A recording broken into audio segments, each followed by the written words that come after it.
أول أحداث الفيلم بتبدأ ببنت اسمها ماريا، وفي اليوم ده ماريا كانت بتجهز نفسها وبتفطر مع أسرتها المكونة من أبوها دان وأمها إيمي. وبعدها ماريا بتركب أتوبيس المدرسة علشان تروح بيه مدرستها، بس في المدرسة بيبان على ماريا إنها شخصية انطوائية. وفي الوقت ده ماريا بتشوف صاحبتها ليلى وهي مع صاحبها جون، وبيبان على ملامحها إنها نفسها تبقى في مكانها. وعلى العشاء أم ماريا بتحاول تتكلم مع بنتها عن علاقتها بالشباب، لأنها بتكون خايفة على بنتها لأنها دايما منعزلة. ولما ماريا بتحس إن أمها بتضغط عليها بالكلام بتتضايق وبتسيب العشاء وبتقوم. بس أبو ماريا بيكون كلامه قاسي عن بنته لأنه شايفها شخصية معقدة ومش اجتماعية، وده على عكس الشباب اللي في سنها. وفي الوقت ده ماريا كانت بتسمع كلام أبوها عليها فبتتضايق أكتر. وأثناء ما كانت ماريا في الحمام، ماريا بتاخد بالها من ورقة ظاهرة بين حروف المراية، والورقة اللي بتلاقيها بتكون عبارة عن صورة سنور حمل الاتنين توأم. بس وأثناء ما كانت ماريا في الحمام بتشوف انعكاسها في المراية بيتحرك قدامها فجأة، فبتخاف من اللي شافته وبتترعب، بس بترجع تتمالك نفسها وبترجع تاني تبص في المراية. بس ماريا لما بتبص في انعكاسها بتلاقيه ثابت، ومرة واحدة بيضحك في وشها، فبتخاف وبتخرج من الحمام. وتاني يوم الصبح كالعادة ماريا بتكون مستعدة إنها تروح مدرستها، بس ماريا كانت عايزة تحكي لأبوها اللي شافته، بس أبوها بيقطع كلامها لأنه بيكون ظاهر على ملامحها إنها ما نامتش طول الليل، فبينصحها إنها قبل ما تروح مدرستها تحط على وشها مسحيق التجميل علشان تداري علامات قلة النوم اللي باينة على وشها. وفعلا ماريا بتطلع علشان تنفذ نصيحة أبوها، بس انعكاسها في المراية بيتحرك قدامها من جديد من غير ما ماريا تاخد بالها منه. وبعدها ماريا بتشوف مارك زميلها مستنيها قدام أتوبيس المدرسة، وبيكون باين عليها إنها بتتضايق من تصرفاته. بس ليلى صاحبتها بتوصل بعربيتها الجديدة، وساعتها ماريا بتركب معاها بدل ما تركب الأتوبيس. وليلى بتعدي على حبيبها جون علشان يروحوا المدرسة سوا. بس وأثناء ما كانت ماريا ماشية في طرقة المدرسة، مارك بيكعبلها فبتقع على الأرض، وساعتها كل الطلبة بيضحكوا عليها، فجون ساعتها بيتخانق معاه وبيدافع عن ماريا. ولما بيجي الليل ماريا بتفضل تسمع همس بينادي باسمها، والهمس بيكون جاي من ناحية الحمام. وأول ما ماريا بتدخل الحمام بتلاقي انعكاسها في المراية معكوس، فبتبدأ ماريا إنها تتكلم مع انعكاسها لأنها مش بتكون مصدقة إن اللي بيحصل معاها ده طبيعي. بس المفاجأة إن انعكاسها في المراية بيبدأ إنه يتكلم معاها ويرد عليها، وصورة انعكاسها في المراية بتبلغها إنها موجودة معاها من زمن طويل جدا،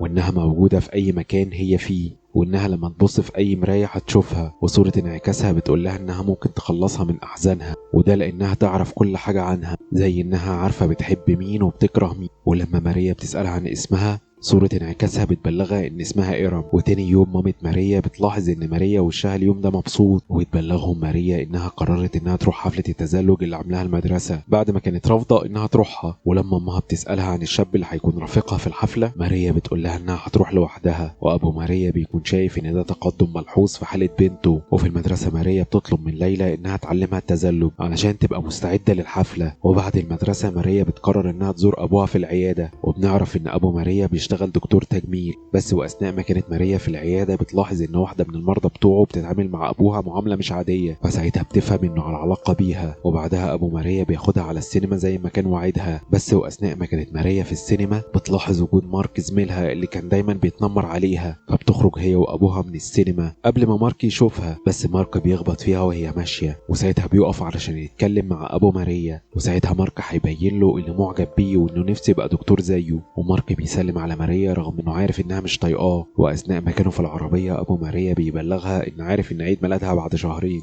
بس هو حابب انه يقدم لها الهديه بدري عن ميعادها، وبيطلب منها انها تاني يوم بعد المدرسه تجيله العياده. ولما بتروح ماريا البيت بتروح تتكلم مع انعكاسها، وساعتها ايرام بتكلمها عن ابوها وبتقول لها ان ابوها شايفها وصمه عار عليه. بس ماريا بتقول لها انها غلطانه وان ابوها مهتم بيها وانه اكيد هيقدم لها عربيه هديه بمناسبه عيد ميلادها. بس ايرام بتقول لها انه مش هيعمل كده. وتاني يوم فعلا ماريا بتروح على العياده، بس المفاجاه اللي كان محضرها لها ابوها انه كان عايز يعمل لها عمليه تجميل كهديه لعيد ميلادها، وده بحجه انه كان عايزها تشوف نفسها جميله علشان لما ترجع ماريا البيت ترجع تتكلم مع ايرام.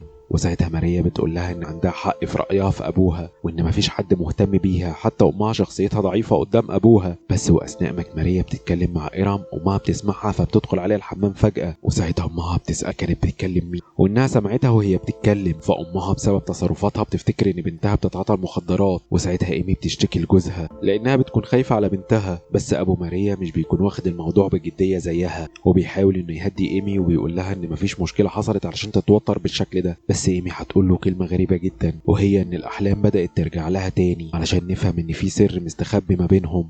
وتاني يوم ليلى بتاخد ماريا علشان تعلمها التزلج زي ما وعدتها، بس بمجرد ما ليلى بتسيب ايد ماريا مش بتعرف تقف وبتتزحلق، وساعتها بتشوف نفسها فاشله وبتيأس من اول محاوله. بس الغريب ان ليلى بتحذرها انها تقرب من حبيبها جون لانها اخدت بالها من الطريقه اللي بتبصله بيها، وساعتها ليلى بتسيبها على الارض وما بترضاش حتى انها تساعدها. ولما ماريا بتروح علشان تتكلم مع إيرام لانها بتكون حزينه بسبب تصرف صاحبتها معاها، وساعتها إيرام بتحاول انها تقلب ماريا على صاحبتها وبتفكرها بذكرياتها مع ليلى من ايام ما كانوا صغيرين، وبتبلغها انها ما تستحقش انها تكون صاحبتها، وبتعرض عليها إيرام إنها تخرجها من الحزن اللي هي فيه وتغير لها كل حياتها، وبتطلب منها إيرام إن هم يبدلوا الأماكن مع بعض. وإيرام بتطلب منها إنها تحط إيدها على المراية وتعمل زي ما هي ما بتعمل. بس قبل ما تتم عملية التحويل ماريا بتسمع صوت أمها بتنادي عليها، وأمها كانت بتقدم لها هدية بمناسبة حفلة التزلج اللي هي رايحاها. وفي الليلة دي ماريا بتروح الحفلة لوحدها، بس جون أول ما بيشوفها بياخد إيديها وبيرقص معاها، وبيبان على ماريا إنها مبسوطة لأنها بين أحضان جون. بس أول ما بتاخد بالها إن ليلى شافتها ماريا بتتوتر فبتقع على الأرض.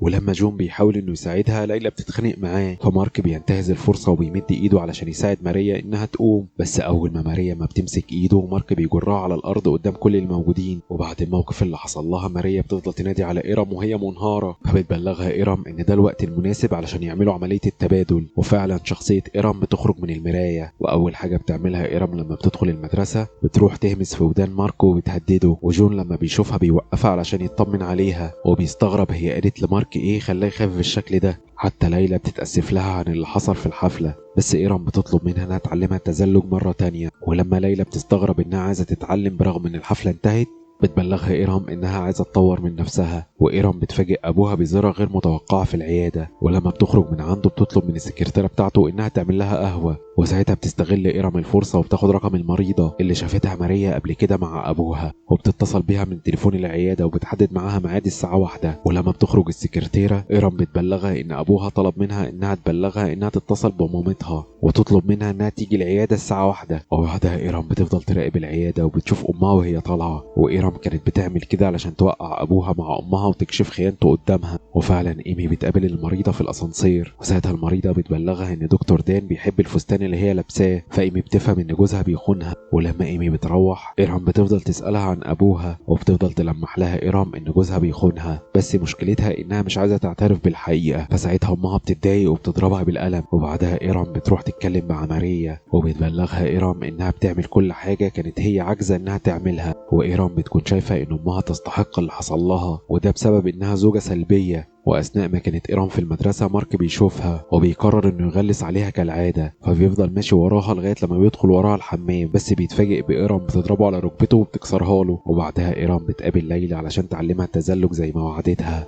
وليلى بتكون منبهره بمستوى إيرام في التزلج، وبتفضل إيرام تتحدى ليلى بحركات بهلوانيه لغايه لما إيرام بتعمل حركه صعبه فبتقع. بس بعدها ليلى بتحس ان إيرام خطر عليها فبتخاف منها وبتحاول تهرب، بس بسبب خوفها بيختل التوازن بتاعها وبتقع ودماغها بتتخبط وبتموت. وساعتها إيرام بتبلغ الطوارئ وبتمثل انها متأثرة بموت صاحبتها اثناء التزلج. ولما إيرام بترجع البيت ماريا بتلوم إيرام على اللي عملته في صاحبتها، بس إيرام بتقول لها انها كانت عارفة ان كان نفسها ان ده يحصل. وفي حفلة تقبيل ليلى بتفضل إيرام تبص على جون، ولما بتخرج جون بيخرج وراها وبيكلمها، فبتفضل تمثل إيرام قدامه انها حزينة على موت صاحبتها. ولما بيجي الليل إيرام بتخرج وبتروح على بيت جون، وساعتها إيرام هتستغل حزن جون على ليلى وهتحاول انها تقرب منه لغاية لما بتقدر انها تعمل معاه علاقة. وفي يوم من الايام بتتفاجئ ايمي ببنتها ومعها جون داخلين عليها البيت، وايرام بتبلغها ان هم جايين علشان يذاكروا سوا. وبعدها ايرام هتطلب من جون ان هم يهربوا من المدرسه ويقضوا اليوم مع بعض، برغم ان جون كان عنده امتحان مهم وما يقدرش انه يغيب عنه. بس بتقدر ايرام انها تسيطر عليه بحجه انه قدامه ساعتين على الامتحان بس. واثناء ما كان جون معاها بيجيله تليفون من امه لانها بتكون عرفت انه غاب عن المدرسه، وده لان المحقق اللي بيحقق في قضيه ليلى كان عايز يحقق معاه هو وماريا، ولما سال عليهم في المدرسه ما كانوش موجودين. ولما جون بيقفل المكالمة بيطلب من إيرام إن هم لازم يروحوا للمدرسة لأن المحقق عايزهم، بس إيرام بتفاجئه لما بتبلغه إنها مش ناوية تروح، وبتحاول إنها تأثر عليه علشان يفضل قاعد معاها.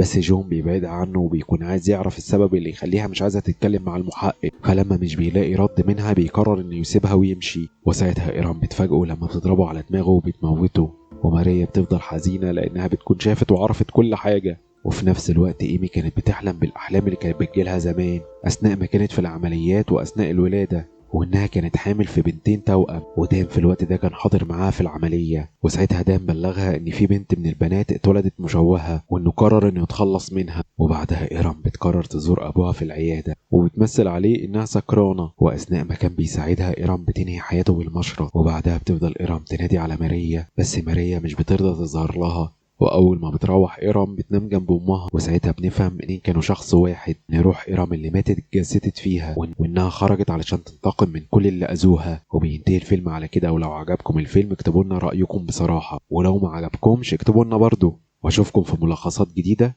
سلام.